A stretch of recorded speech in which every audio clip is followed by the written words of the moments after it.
water is what I want to talk about today. Primarily from this and this, this and this and this. Just something that's drinkable.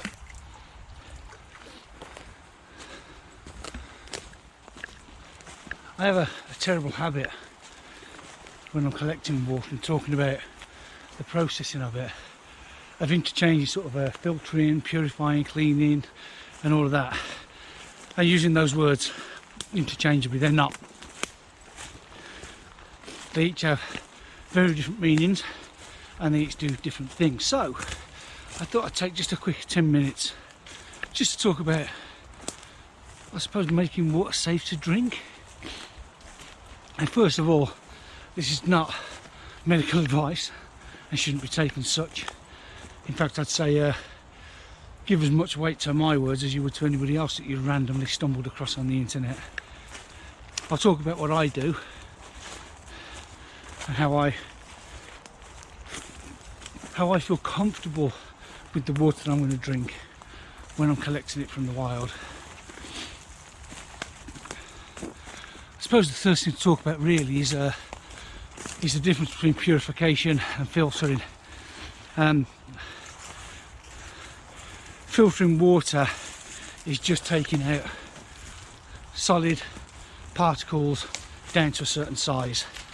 I suppose a nice analogy might be if you were to think about, say, boiling up some potatoes. Yeah. So you put some potatoes in the water, maybe add some herbs for flavour, pinch of salt into the water, and you boil the water up. When the potatoes are cooked, you get a colander and you pour the water and the potatoes through the colander, and the water that comes through has still got bits of herb in it.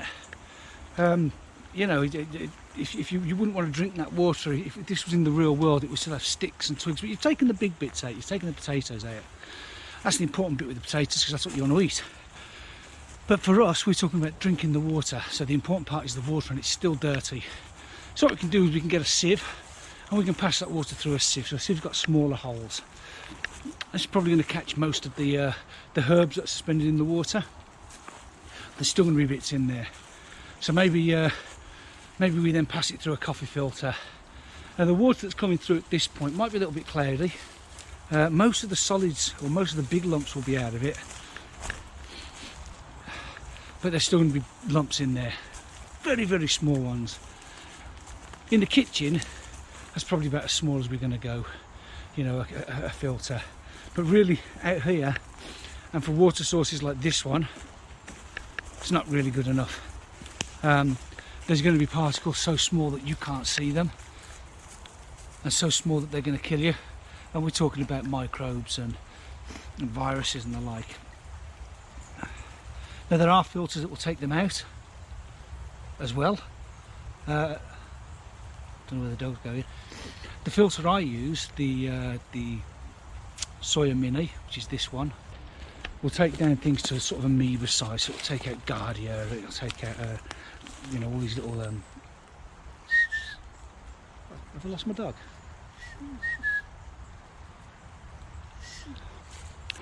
Where you been? Where you been, crazy dog? So the soya will take it down to, you know, amoeba size. It's going to remove Giardia, it's going to remove Cryptosporidium, that kind of thing. It won't remove viruses. Viruses are far too small for that particular filter. I believe the Catidine, I think I'm pronouncing that right, I believe that says it will filter out viruses as well. So that's a really fine filter to be able to do that. So yeah, so filters, majority of them will get you down to a good size. If you're in an area that you're fairly trustworthy of, I mean, I don't think that this particular stream behind me is going to be full of viruses. Quite happy to use the Soya Mini alone with that. One thing that will destroy viruses and bacteria is boiling it. So boiling will kill anything that's alive and destroy viruses. So if you boil your water, you're fine. Obviously, you still got all those particulates if boiling is your only method of cleaning your water. So you still have to filter it at some point, otherwise you're going to be drinking sticks and all sorts of mud and dirt. And again, they can irritate and cause all sorts of problems.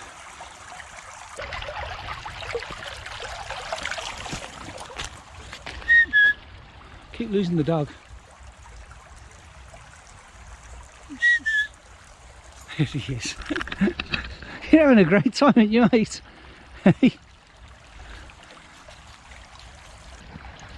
Okay, so removal of particles, filtering, and removal of some bacteria, filtering, and some viruses apparently filtering. Destroying viruses, we're looking at boiling. That's always going to do it. What else can we do? We can use tablets. So water purification tablets, again, still going to need to filter them. They will not take out solids, but they will pretty much kill anything that's in there. Adds an odd taste, takes a bit of time, but they work, and they work really well. I used them for years. What's the next bit? So we've done boiling, we've got filtering, and we've done tablets.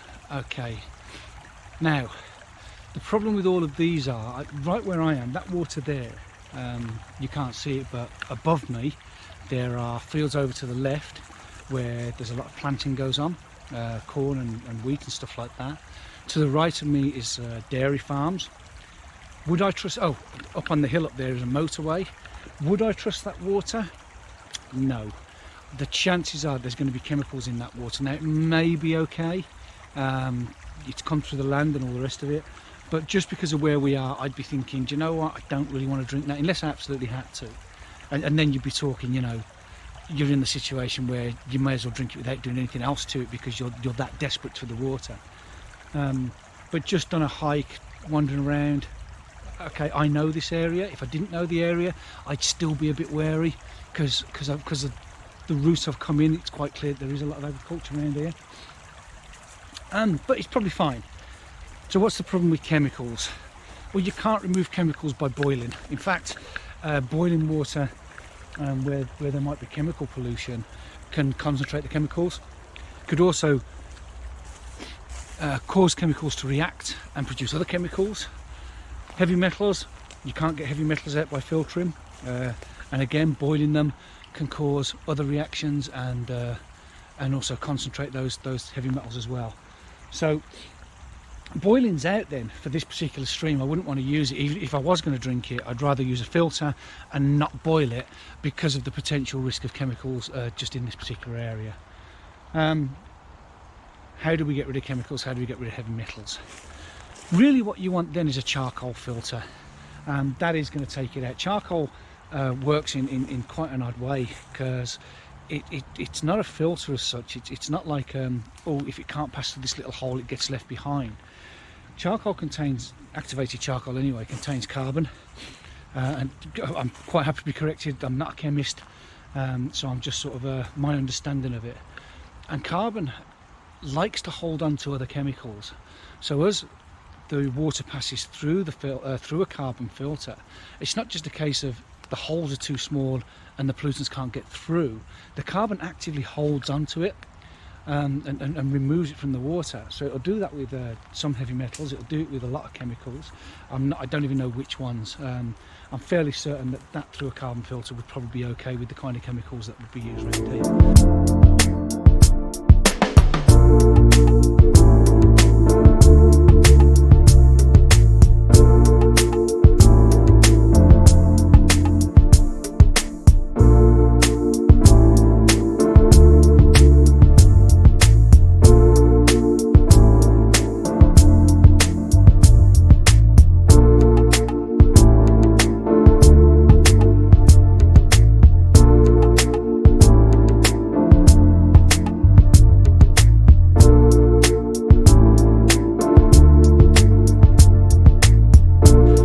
I'd be more worried drinking from that, say 30-40 years ago, because there's a motorway just up on the hill there, and the fumes from the exhaust, you start to smell them as you get over the hill, and I dread to think what chemicals had soaked into the land and then leached into the water table over those years. So yeah, that's water. So when you hear me and I'm talking about filtering my water, I'm only filtering it. I'm not removing any chemicals if there's any in the air. I'm not going down to virus particulate level because my filter won't cope with that. And I'm certainly not taking out heavy metals and chemicals. So yeah. So why do I use it? First of all, I'm never ever in a situation. I bought it originally. Let's talk about why I bought it. I bought it originally for use when I was travelling. So my job takes me all over the world, and it can take me to some quite unusual places, the Middle East, Asia, obviously all over Europe.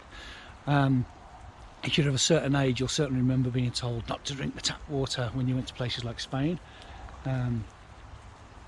I will drink them through my filter, and that's why I bought it, so that if there was anywhere where the water was even slightly suspect, I would just drink it through my filter, and I'd feel fairly safe and fairly secure.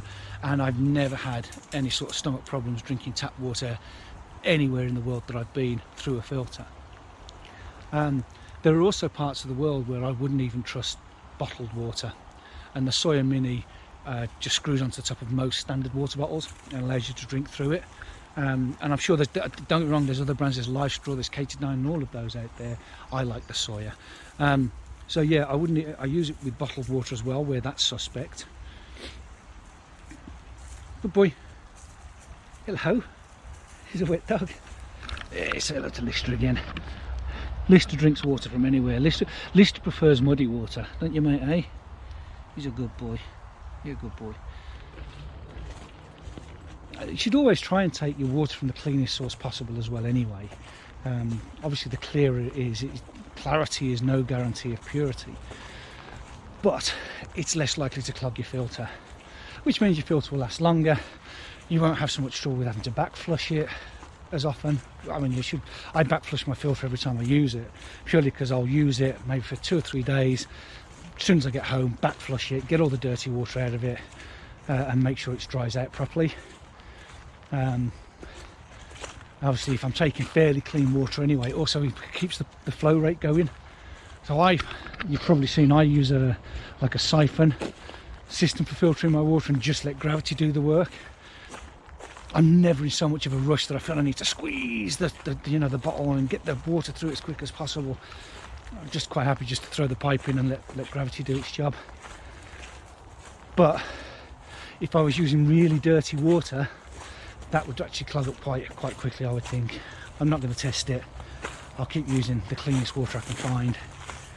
Although, however, if you are interested, the video I show how I collect my water using a dry bag, the water I used there was filthy. Now, to be honest, if it's your only source of water, you're going to have to use it.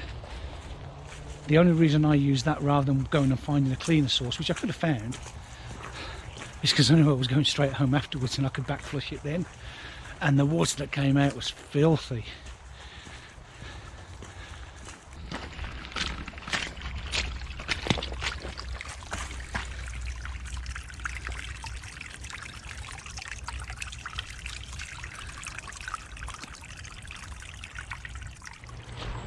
I mean, realistically, the safest thing to do is to assume that all the water that you're going to drink is contaminated with something.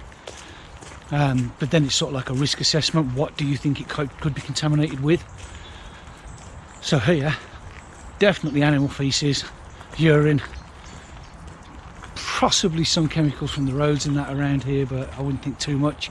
So I'm definitely going to want to put this through a filter that's going to remove those, possibly boil it as well, just to kill off any viruses. If I knew that I was going to be travelling somewhere that was heavily industrialised, I would also be looking at some sort of charcoal filter for removing heavy metals and chemicals. Come on!